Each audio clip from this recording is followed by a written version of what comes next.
right, so I'm going to try and give you a quick tutorial of how you or your child can log into Google Classroom at home.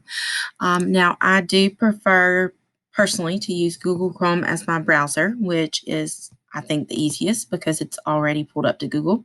But let's say that you prefer Microsoft Edge or Yahoo or Firefox, which is fine. So we'll click on that browser. We'll type in www.google.com, hit enter. Takes us to Google. The next thing we want to do is sign in. Now, all your students have to do it at the school, or all your children have to do at school, is open their Chromebooks and type in their first name dot their last name. And they'll click next, type in their password, and then boom, they're on. The big difference whenever they log on at home is they're going to have to type in their entire email address. So it would be their first name dot their last name at esd.k12.ms.us. Now, sometimes if we have more than one Kayla Moore or more than one Sally Sue, we'll put a number right here. So if your child is saying, hey, wait, mom, dad, grandma, grandpa, I have a number, that is okay. So I'm going to show you, my email is a little bit different since I'm a teacher. I'm going to show you kind of the process. So your student will enter in their whole email address. They'll enter in their password, and it's really handy for them to click on that eyeball so they can see their password as they type it. That way they won't mistakenly have a typo and not be able to see it. Click next, and it's going to log us into our account. One thing that you do want to check is that before your child can access Google Classroom, they do need to be in the right account. Sometimes we'll often have personal Google accounts, and you may be signed into that already. So if it's already signed in, if you're not seeing your child's account up here whenever you hover or click, you can always add another account. And this is the same process on the Chrome browser. So I'm going to show you how to add another account. So your student would, of course, enter their first name dot their last name at esd.k12.ms.us. But for example purposes, I'm going to use another personal and sign in with that. Don't forget the little eyeball. That is very helpful to click on. And there I am. So now I can switch back and forth between my personal account or sorry, my professional account or my personal account, or in your case, your account and your child's account. Just make sure, because if you're in the wrong account, your child's not going, or if your child's in the wrong account, they're not going to see the correct Google Classroom. So I'm going to go back to my personal account just to kind of show you around.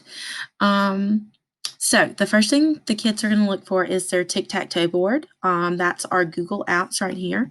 So we'll click on that. Now, Google Classroom should be in an app on that first page, but if it's not, all your child has to do is click on Account, and then click on the tic-tac-toe board, and Google Classroom should be there.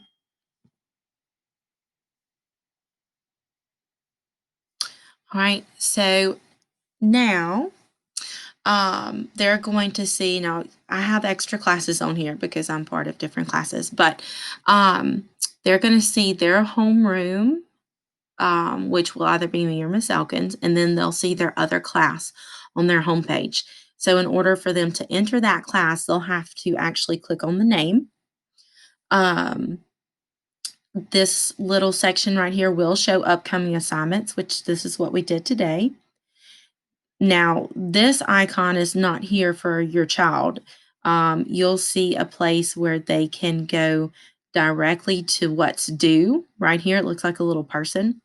And then they'll also be able to open up their folder in their Google Drive to access any materials or documents they might have created, which we're not there yet, but just letting you know. So let's click right here.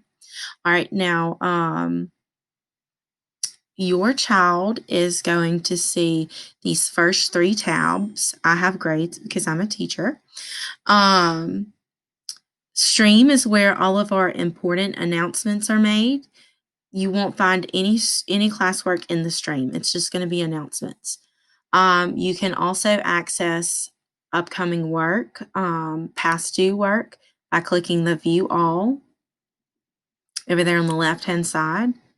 I'm just going to go back. So this is a quick view of all the grades.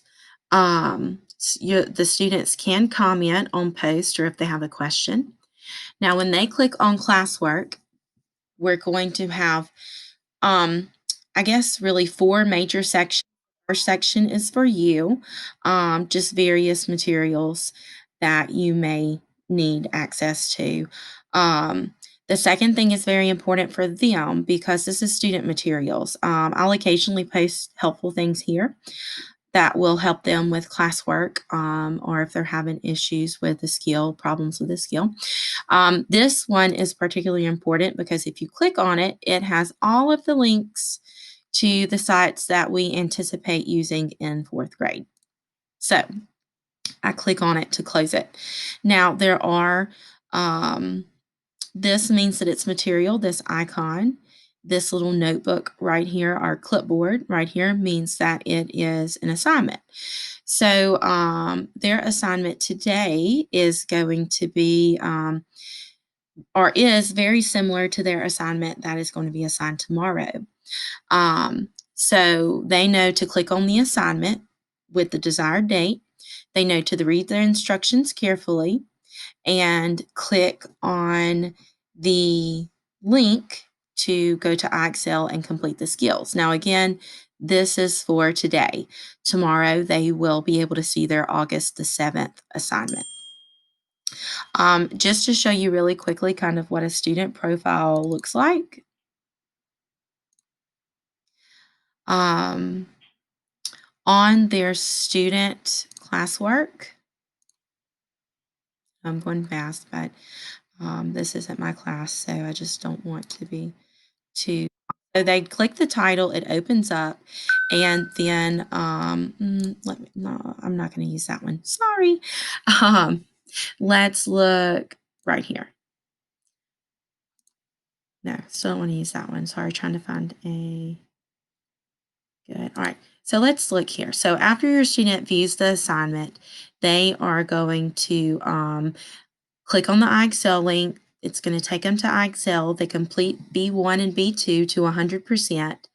They'll click back up here at the top on this tab to turn in or mark their work as done. Now, your child is going to say mark as done because they're not going to have any actual material to turn in. They're just telling me that they completed the necessary skills.